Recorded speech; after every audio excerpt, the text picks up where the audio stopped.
Hi, welcome at just another video on how I like to customize my watches. In this video I want to talk about how I do some work on the cases. Some watches, like this one, this is the most original. I bought these quenching watches. This is the type GJ16034, and I bought these watches for about 30 euros on the cheap, so I bought a bunch of them just to play around with them. These come with quite nice NH35 movements, so they have a sapphire display, or what you call it, sapphire crystal, and the bezel is made out of a tungsten carbide alloy, which is quite hard as well and scratch free.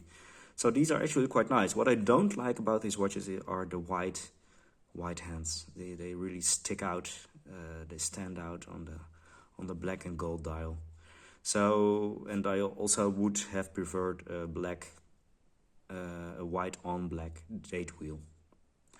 But well, as things are, these are quite inexpensive. As you can see, I already did some customization on this one. Well, you may decide for yourself whether this is botched or not. I tried to color it in with a blue marker that is used for CDs, and it has an interesting effect, I would say. It turned out to be purple, which is not that bad, I guess. It is quite uneven, but well, yeah, I try to tell myself that it is quite interesting. So, that said, these watches are, this one is brand new, not worn or anything. It still has the plastic cover on the crystal. These are made all very shiny, so they are polished on all sides. Now, I am not so scared of refinishing my metal surfaces on watches, rings and stuff like that. So yeah, I will in this video only stick to watches, but I did my thing and I reworked the surface of the sides, on the sides of these watches.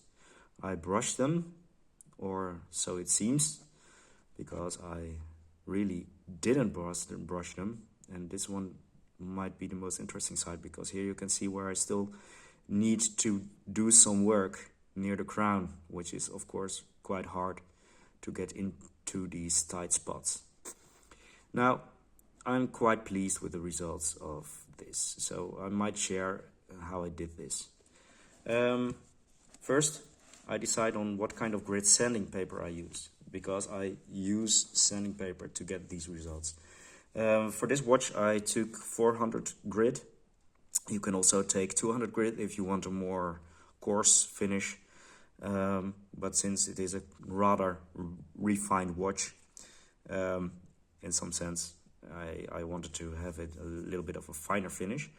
So I took sanding paper that is suitable for metal, for steel, and that is also meant for wet use. And why I always go for quality sanding paper that's meant for wet use is that it tends to have a finer grit, and the grit stays on much more than what you would have with another kind of cheaper sanding paper, which means if the grit gets loose and it gets in between your surface you're working on and the sanding paper itself, then you can get some rather nasty scratches that will result in a surface that has a very uneven look, and you don't want to have that.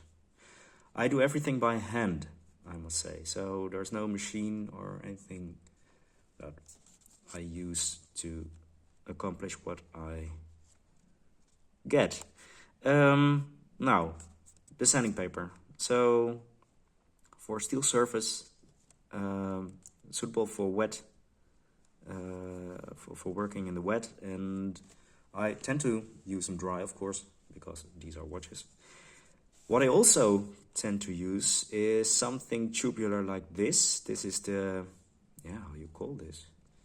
This is the test tube of my latest Corona test I used.